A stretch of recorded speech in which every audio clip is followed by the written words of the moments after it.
Your life is the sum of your choices. But what if some of those choices weren't really yours at all? What if they were shaped, manipulated by the people you call friends? Think about it. The dreams you abandoned, the talents you never explored, the peace you keep chasing but never quite reach. Could it be that someone close to you is quietly holding the strings? Carl Jung, one of the most influential thinkers in psychology, believed that the people around us are not just companions, they are mirrors, magnifiers, triggers, and sometimes cages. He warned that certain types of friendships don't just stunt your growth, they can completely derail your destiny.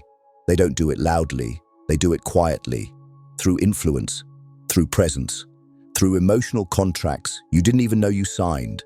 This isn't just about toxic friends, it goes deeper than that. Jung's work was about the unconscious, those hidden patterns that shape your life when you're not looking. And according to him, your friends can reflect your shadow more than your light. The truth is, the people you keep close have the power to either bring out your highest self or bury it. So in this video, we're going to uncover 5 types of friendships that Carl Jung would say are not just unhealthy, but dangerous to your potential. Not because they're evil, but because they pull you away from who you're meant to become. And as we move through each type, I want you to ask yourself, not with judgment, but with brutal honesty, is someone in my life destroying my potential without me even realizing it? Carl Jung believed that most people walk through life asleep, not because they want to, but because they've never been taught to look within. Instead, they look around. They absorb the behaviors, beliefs, and emotions of the people closest to them. And slowly, without knowing it, they become someone else. Someone smaller, someone safer, someone less threatening to the group. Jung called this the power of the unconscious collective. We don't just live in our own minds. We live in the psychic atmosphere of those around us. Their doubts become our doubts. Their emotional wounds infect our decisions. Their shadows leak into our identity. So when you think about your friends, ask yourself, are they helping you wake up? Or are they helping you stay asleep? Jung also spoke about something called projection. When we disown parts of ourselves and unconsciously place them onto others. It's how people who fear failure attract others who settle. It's how those who deny their strength attract people who dominate them. You don't just pick your friends at random. You're drawn to them, and they're drawn to you because of what you're unwilling to face in yourself. That's why friendships are never neutral. They're either revealing your truth or reinforcing your illusion. Think about that one friend who always jokes about how your dreams are too big, or the one who keeps dragging you into drama you don't want to be a part of, or the one who always says they miss the old you, even though the new you is trying to grow. Are these just harmless personalities, or are they signs of something deeper, something your unconscious is trying to warn you about? Jung said, until you make the unconscious conscious, it will direct your life and you will call it fate. And nowhere does this show up more powerfully than in the friends you choose. Let's go deeper now and meet the first type of friend Jung would have warned you about, because this one is the hardest to notice, the shadow enabler. This is the friend who never tells you the truth when it matters. The one who watches you spiral and hands you another drink. The one who says you're perfect the way you are, even when you're clearly hurting yourself. They validate everything that keeps you small and call it love. On the surface, they look supportive. They laugh with you, hype you up, even defend you when others express concern. But underneath it all, they're enabling your shadow, the hidden, repressed parts of you that sabotage your growth. Carl Jung described the shadow as the dark side of the psyche, the part of ourselves we're most ashamed of or unaware of. And here's the twist. The people who help us hide that side instead of integrating it are not helping us heal, they're helping us decay. Think about the friend who encourages you to skip responsibilities because you only live once. The one who says, it's not that deep, just ignore it, when you're finally trying to confront a hard truth. The one who romanticizes your recklessness and calls it authenticity. But deep down, ask yourself, are they really supporting you, or are they just keeping you stuck because they're afraid of what your growth would mean for them? You see, when you start to evolve, it forces the people around you to make a choice, grow with you, or be left behind. The shadow enabler doesn't want to lose the version of you that makes them feel better about their own limitations. So they'll keep feeding your insecurities, encouraging your worst habits, and pretending it's empowerment. And the scariest part? Sometimes we don't want to let them go, because a part of us still clings to the comfort of being understood in our dysfunction. But comfort isn't the same as alignment. Jung said, people will do anything, no matter how absurd, to avoid facing their own souls. And this kind of friendship? It makes avoidance feel like home. So ask yourself, who in your life supports your survival but never your transformation? Because that person may not be your friend, they may be your anchor. Let's move on. The next type doesn't just hide your truth, they idolize the lie. This is the friend who only connects with the version of you that looks good, sounds polished, and fits their image of who you should be. Carl Jung called this external identity the persona, the mask we wear to survive in society. And that's exactly what this friend falls in love with, your mask. They compliment you when you're funny, agreeable, impressive. They celebrate you when you're in control, when your social media is on point, when you're doing what they expect of you.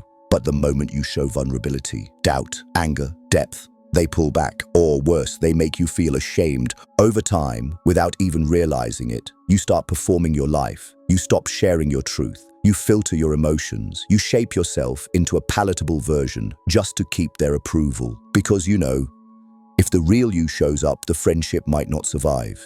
Can you relate? Maybe it's that friend who only wants to hang out when you're upbeat. The one who says, you're being dramatic when you open up about your anxiety. Or the one who disappears the moment you stop being fun. It's not that they dislike you, they just like the version of you that's easy to digest, the safe version. But here's the problem, the real you was never meant to be safe. Jung believed that wholeness, not perfection, is the goal of life. And wholeness requires authenticity. It requires space for contradiction, for complexity, for shadow and light to coexist.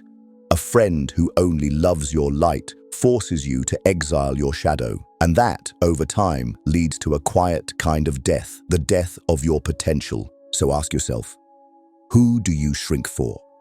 Who do you perform for? And more importantly, why? Are they truly your friend? Or are they just addicted to your image? Jung warned that people often confuse connection with control. And when someone only connects with your mask, they're not seeing you, they're managing you. The truth is, the more you grow, the less interested you become in being liked, and the more devoted you become to being real. But some friendships can't handle your truth, and others, they don't just reject it, they drain it. The energy leech is the kind of friend who doesn't shout, doesn't sabotage, and doesn't need to. Their presence alone siphons your mental, emotional, and even spiritual strength. And what makes it worse? It often disguises itself as intimacy. They come to you with their problems again and again. They unload their stress, their fears, their stories of betrayal, failure, chaos. And you listen because you care. You try to help because you're loyal. You give your time, your energy, your empathy, until eventually there's nothing left for yourself. Carl Jung believed in the idea of psychic energy, the fuel that powers your thoughts, actions, and creativity. And when that energy is constantly being drained by someone else, you lose the capacity to build your life. You become so caught up in managing their emotions, you forget how to manage your own. It's like emotional gravity. No matter how high you try to rise, they pull you back into the heaviness of their world. You might know this friend, the one who calls you only to complain, never to ask how you're doing, the one who makes you feel guilty for having boundaries, the one who's always in a crisis but somehow never moving forward. And no matter how much you give, it's never enough. But here's the real question. Why do you stay in that dynamic? Because sometimes being needed feels like being loved. Sometimes we confuse exhaustion for connection. And sometimes helping someone else avoid their healing journey gives us permission to avoid our own. Jung said, people meet in the unconscious, not in the conscious. That means even if it looks like you're helping, you might be unconsciously participating in your own neglect. You weren't born to be someone's emotional dumping ground. You weren't born to carry another person's storm. And no matter how deep the bond feels, if the relationship leaves you chronically depleted, it's not love, it's erosion. So pause for a second and ask yourself, who do you always feel tired around? Who drains your clarity, your confidence, your joy? You don't need to hate them. You just need to stop leaking your energy into a black hole. But not every draining friend is obvious. Some of them wear smiles, some clap for you, and deep down, they want to be you. This is the silent competitor. They'll never openly admit it. They may not even be fully aware of it themselves. But beneath the surface of your friendship lies a quiet, constant tension. One that says, I want what you have. Jung understood envy not just as a feeling, but as a psychic force, a projection of one's unrealized self onto someone else. The silent competitor is a friend who doesn't compete in public, but in their mind, your every win feels like their loss. It starts subtly. You share good news, and they downplay it. You land a job, and they remind you how stressful that industry is. You mention a personal breakthrough, and suddenly they're changing the subject or talking over you. They're not being mean, they're just shifting the energy. And you feel it, that tightness in your chest when you speak around them, that second guessing before you share your joy, that quiet voice in your head saying, maybe I should keep this to myself. Ask yourself, why do you feel the need to shrink your success around someone who claims to be your friend? The silent competitor is threatened by your evolution, not because you've done anything wrong, but because your growth exposes their stagnation. And rather than facing their own untapped potential, they begin to chip away at yours through passive comments, subtle withdrawal, and inconsistent support. Carl Jung believed that we attract people who mirror parts of ourselves we're not ready to confront. So here's a deeper truth. Sometimes we keep silent competitors around because we still haven't fully embraced our own greatness. We're not ready to stand tall in our power, so we stay close to those who keep us humble, not in the healthy way, but in the limiting way. And here's what makes it even more complicated. They might still care about you, they might have good memories with you, but caring is not the same as being safe, and shared history is not the same as shared vision. So, reflect honestly. Who seems happy for you, but only when you're not doing too well? Who disappears when you're rising, but reappears when you're down? A real friend isn't intimidated by your light. They stand beside it, not in its shadow. But what happens when the friend isn't hostile, competitive, or draining, but simply distracting you from your path? That one might be the hardest to leave. The fate distractor is the friend who's always down for a good time, always has a new plan, always pulling you into something spontaneous. And honestly, they make life feel exciting. With them, you forget your stress, you laugh more, you loosen up, but eventually you start to notice you're also falling behind. This is the friend who's always suggesting one more drink, even though you had plans to get up early. The one who convinces you to skip that workshop, that deadline, that hard conversation, because you can always do it tomorrow, but tomorrow keeps slipping further away. And your goals? They start to feel more like distant concepts than daily habits. Carl Jung believed that each of us has a deep inner calling, a unique path of individuation. And when you ignore that calling, not because of pain or fear, but because you're constantly entertained or distracted, you lose time. And time, once lost, doesn't return. That's the danger of the fate distractor. They don't come with red flags. They come with charm, shared memories, and easy chemistry. They may love you deeply, but their presence pulls you sideways instead of forward. Think about it. How many opportunities have you postponed because someone made the alternative seem more fun? How many times have you said, I'll get back on track next week, only to realize 6 months passed? It's not just the obvious people who slow you down, it's often the ones who feel the most familiar. Now let's be honest, this doesn't mean you can't have fun or that every spontaneous friend is a problem. The key is balance, alignment. Are your closest friendships aligned with your purpose, or are they always pulling you off course? Jung warned that the world will ask you who you are, and if you don't know, it will tell you. And sometimes that message comes wrapped in the laughter and chaos of a friend who has no idea they're keeping you from your next level. So ask yourself, who makes you forget your purpose? Not out of harm, but out of habit. Because the longer you stay distracted, the harder it is to remember why you started. Now that we've explored these 5 types of friendships, what do you do about it? Do you cut them off? Do you confront them? Or do you do something even deeper? Something Jung would insist must come first. You start by looking within.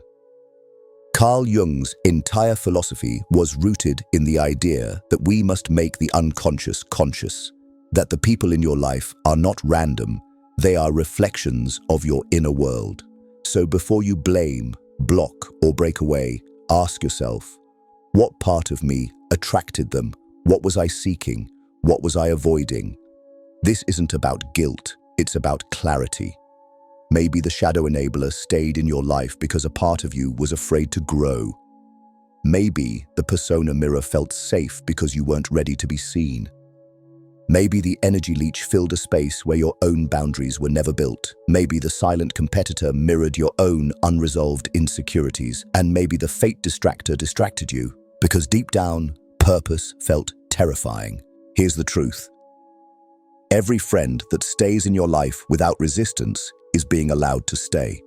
Which means real change doesn't start with distance. It starts with awareness. Jung called this process individuation, the journey of becoming your true, whole self. And part of that journey means being brutally honest about the environments you've accepted. It means creating space for friendships that challenge you, inspire you, and align with your evolution, not just your comfort. So what does breaking free look like? Sometimes it means having hard conversations, sometimes it means slowly detaching, and sometimes it simply means outgrowing the dynamic, silently, respectfully, and without apology. You don't have to fight anyone, you just have to choose yourself. And as you do, you'll notice something. The more you honor your path, the more your life begins to reshape itself. Certain people fall away, others rise to meet you, and the friendships that survive your growth, those are the ones rooted in truth, not projection. Jung once said, "Your vision will become clear only when you look into your heart. Who looks outside dreams. Who looks inside awakens." It's time to awaken. But before we close, there's one final question you need to sit with, one that could change the way you see every relationship moving forward. Who are you without their influence? Not the version of you that plays small to keep the peace. Not the version that stays stuck to protect someone else's comfort. But the real you.